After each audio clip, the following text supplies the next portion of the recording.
எங்கள் வாழ்வும் எங்கள் வளமும் மங்காத தமிழென்று சங்கே முழங்கு.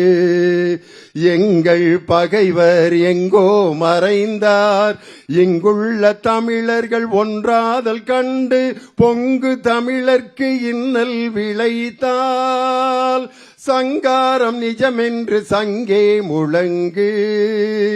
சங்கே முழங்கு, சங்கே முழங்கு, சங்கே முழங்கு. இந்த பாரதிதாசனின் பாடலை முதன்முறையாக இசையமைத்து திராவிட மேடைகளில் பாடிய முதல் பாடகர் இன்றைய விழாநாயகர் இசைமுரசு நாகூர் ஈயம் அனிஃபா ஐயா அவர்கள்தான். வாழ்நாளெல்லாம் போதாதே வள்ளல் நபிகளின் புகழ் பாட, ஆயிரம் கவிஞர்கள் திரண்டாலும் அவர் புகழ் பாட முடியாது. ஆயிரம் கவிஞர்கள் திரண்டாலும் அனிஃபா போல் பாட முடியாது.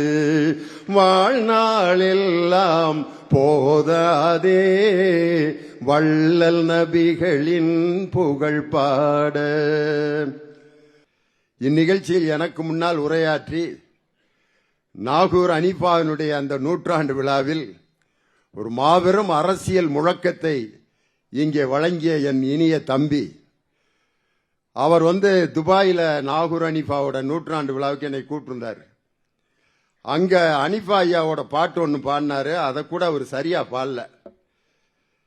ஆனா இங்க நடந்த 2 நிகழ்ச்சிகளில் ஒரு பாடல், இயேசு பெருமானுடைய பாடலை அவ்வளவு அழகாக ஆலூர் ஷானவாஸ் பாடினார். தேன் இனி மயிலும் இயேசுவின் நாமம் திவ்ய மதுரமாமே, அழகா பாடினார். மாண்புமிகு துணை முதல்வர் அவர்கள் நடத்திய அறிவு திருவிழாவில் கற்பனை என்றாலும் கச்சிலை என்றாலும் கந்தனே உனை மறவேன், இந்த 2 பாட்டையும் பாடினது ஆலூர் ஷானவாஸ். 2 மதங்களின் 3 மதங்களின் பாடல்களில் தனது மார்க்கத்தின் பாடலை கூட சரியாக பாடாமல் மற்ற மார்க்கங்களின் பாடல்களை அழகாக பாடிய மத ஒற்றுமையின் அடையாளமாக இருக்கக்கூடிய என் தம்பி ஆலூர் ஷானவாஸ் அவர்களுக்கு என்னுடைய சிறப்பான வாழ்த்துக்கள்.